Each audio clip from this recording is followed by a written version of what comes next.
I know you've had some pretty strong political and social views in your lifetime that you've expressed very publicly.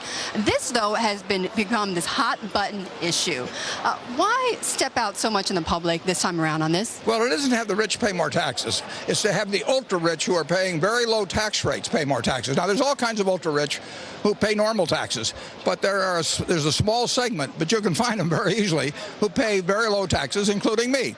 People who make money with money only pay very low taxes at very high levels of income. People who make money by having a job like yours or all those around us, they pay perfectly normal taxes. So what I'm talking about would probably apply to 50,000 people out of 310 million in the country. It wouldn't apply to all kinds of people who think it would apply to them. It would simply mean that if you made tens of millions of dollars and your tax rate was 16 or 17%, you would start paying like the person who made 100,000 or 10 million who paid normal tax rates. An athlete making $10 million, he would not have a change in his tax rate at all, or 20 million or 30 million even. But somebody that buys a stock index future and sells it 10 seconds later and gets 60% by long-term gains, he would have a different world to live in. Well, Warren, out of those 50,000 people, have any of them written you, disagreeing with you, saying, why are you so out here in the front saying that I should pay more taxes? Oh, sure, I get some letters like that, although I get more letters saying, thanks, basically. So you get lots of letters. A lot of people misunderstand it, too, but it would really apply to about 50,000 people. That's the size of Council Bluffs, Iowa, which you may not have ever heard of, and all the rest of it would be unchanged. But it would raise perhaps as much as $20 billion a year, and that's $1,000 to 20 million families. So if you give me a choice between taking $1,000 from 20 million families or hitting 50,000 people who shuffle money around all day, I'll take it from the people who shuffle money. Warren, I was talking with Ted Turner a few weeks ago, who, by the way, is a fan of yours, a supporter of your Giving Pledge. But he did say, look, it's easy for Warren Buffett and Bill Gates to say, I'm going to give away my money and I want to pay more in taxes. But he says, if you are willing to, if you want to do that, why not just write a check to the government? Why not write a check for billions? If you've got $1 trillion plus deficit and you have this childlike faith that people will just solve that by mailing checks to the government, I sort of admire it. I mean, I heard Senator McConnell sort of suggest that, and I think it's wonderful that he has such faith in the American people that he wants to solve $1 trillion deficit problem by people voluntarily sending checks to the government. I actually think that if something is good policy, it should be enacted as policy.